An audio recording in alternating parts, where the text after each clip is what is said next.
Okay, so basically the only thing I'm doing, which is not anything particularly special, is under menu, pick your model, and under your inputs, under throttle, you see I have a curve 1 set, right? So you would go into edit and set custom curve 1. Make sure not to choose this, which is an inverted curve. You want CV1, not exclamation CV1.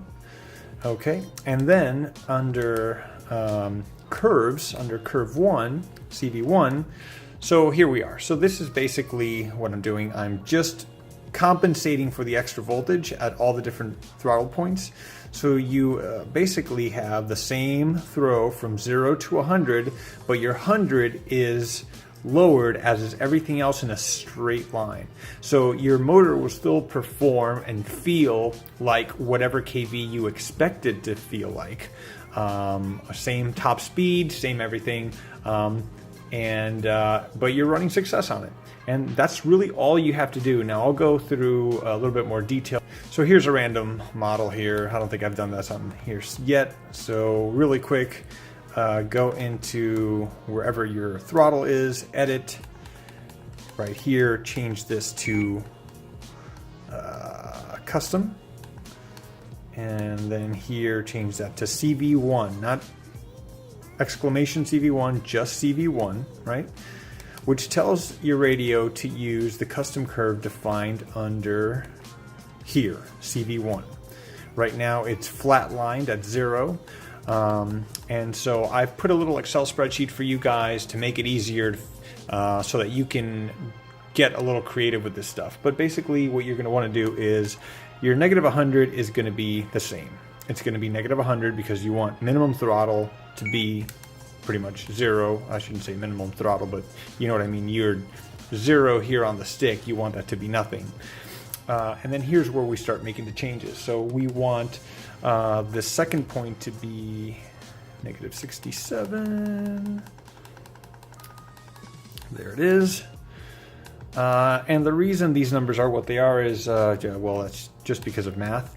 And I will have a link to a spreadsheet. I think I might have already mentioned that, so that you guys can just make it very easy for you guys to just put in whatever it is that you want, whatever kV you have, whatever kV you want. 33, and we're done. And there's our straight line. Is that right? 167, 33, 0, 33. Yep. So if you have a 2500 kV motor, and you run it on 6S, it'll be still 2500. If it's a 2300 kV motor, if it's a 2300 kV, it'll still be 2300 kV. So this again is just compensating for the voltage. Now, if you want to get into some crazier stuff, what you could do is, well, you have let's say a 2300 kV modem. What do I keep saying modem? If you have a kV of 2300 and you want it to be, let's say for example, you want to run it at 2500. Well, you can do that. All you would have to do is plug it into the little sheet that I'm providing, the little thing, and then just make these numbers reflect that. Because ultimately, as long as you have a straight line here, this will feel, well, normal, right? You don't want any expo on here. Now you can do this also in software. I know for sure on Flight 1 and possibly in the other firmwares, I'm not sure, but this is a little bit more universal. I would probably say you're better off doing it in software if you have the ability to do it, because maybe you lose less resolution, but regardless, I couldn't really tell the difference at all. The main thing I would say is that I definitely noticed that when you use those motors on Success, you will have to change your tune. You are going to have to drop those P's big time. So some other creative things that you can do is you can have this on a sort of toggle.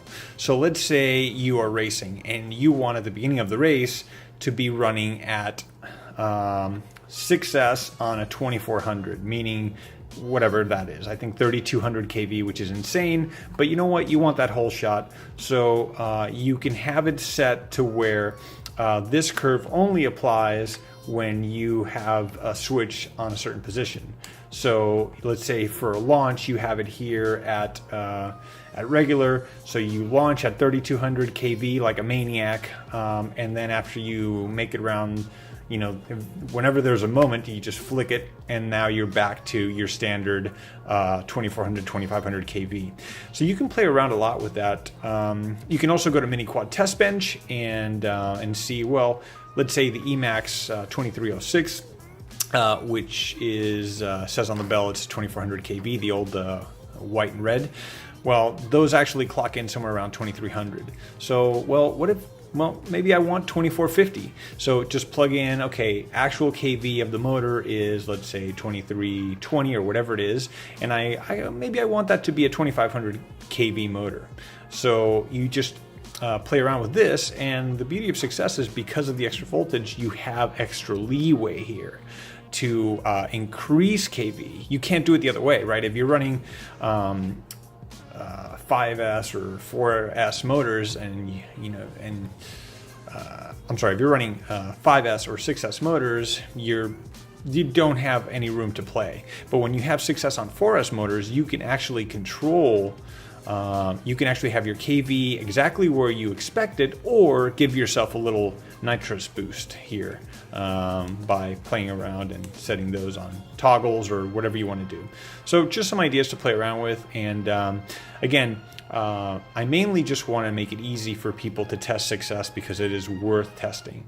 After I first tried Success, I basically I'm no longer buying any 4S batteries, but I didn't want to put those to waste, so I still have 4S motors and 4S batteries, so now I can run the same setup, my same freestyle setups or race setup with 4S motors with Success without having to have any kind of crazy high kV due to the extra voltage.